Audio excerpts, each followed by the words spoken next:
As Hugh Jackman continues his daily high-intensity workouts for his upcoming final appearance as the character Wolverine in the still untitled Wolverine 3 film, actor Patrick Stewart is giving us a little bit of insight into the new film. In a recent interview with Collider's own Steve Weintraub, Stewart revealed that he is indeed appearing in the movie and it will be a significant role. Stewart said the following: "There is a project in development. I understand that Professor Xavier will be making more than an appearance, however, and that intrigues me.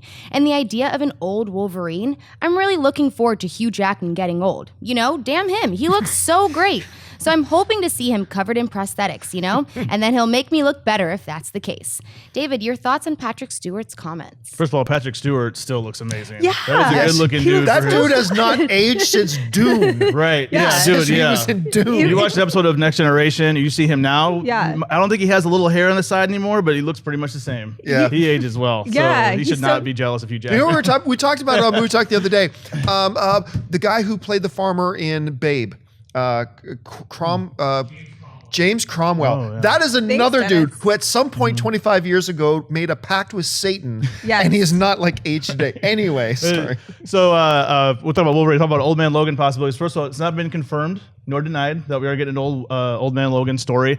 But the problem is, we were talking about this earlier, is the licensing and all that, and you know, Fox's bad beef with Marvel. I mean, we can't get the original story that Mark Millar wrote back in 2008, or even the newer version that's going on right now in Secret Wars with Marvel Comics right now. I mean, because there's some cool stuff in that comic. Yeah. I mean, there's a part where Bruce Banner actually consumes Wolverine, eats him, and Yeah. then he gets better and then busts out, and it's like we can't do that because we can't have Bruce Banner. Well, you can't, and it would be so awesome to see that actual story because it's so bad. It's insane. You know, it's complete bat sanity, and just the Hulk consuming people at will. You know, it's like I would love to And a see bunch of little that. inbred Hulk offspring running around. Running around. And he uses Iron Man's armor to get back to where he needs to go. I mean, yeah. But what I think that you maybe can do is take the essence of it, you know, and sort of like this, and it sort of fits with what the X-Men is doing in terms of this feudal future in which it's like basically feudal system. Right. And America's divided between two huge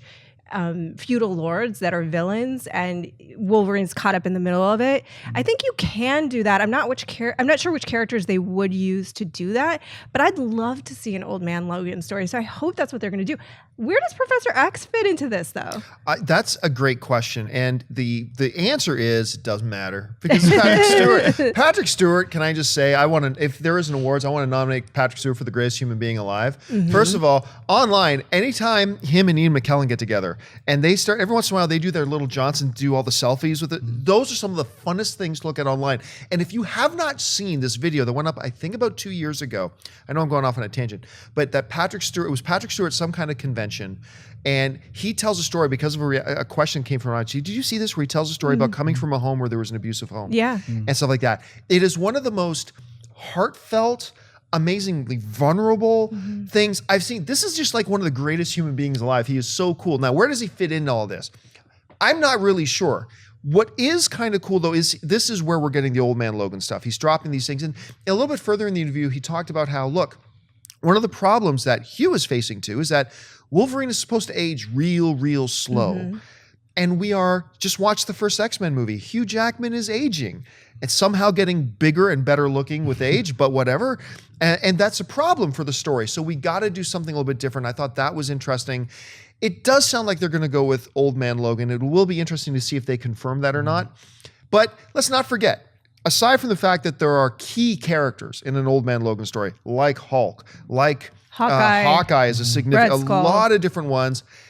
Fox does have the rights to Doctor Doom. Let's give maybe they could still use him. I feel like that's almost, Third time's the charm? I feel like that's Third almost a time's the charm. dig. John. If we only had that little wah-wah sound effect to go right now. Can I nominate just randomly George Takei as the vice president of greatest person in the world? He's awfully funny. He's amazing. He's awfully funny. He's amazing.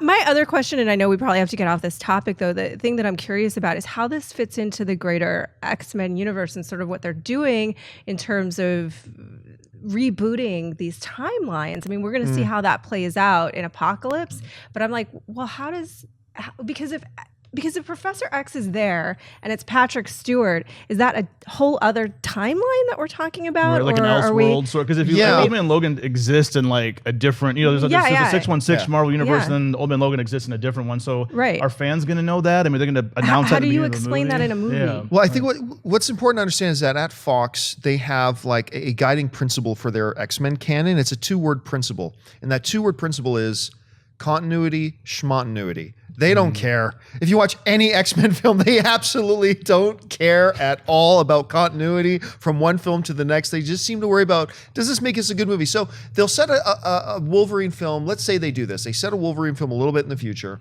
and it's an older man logo. Somehow they figure out how Professor Xavier, maybe he's a head in a fishbowl. I don't know. He is Professor Xavier. He can do some weird things.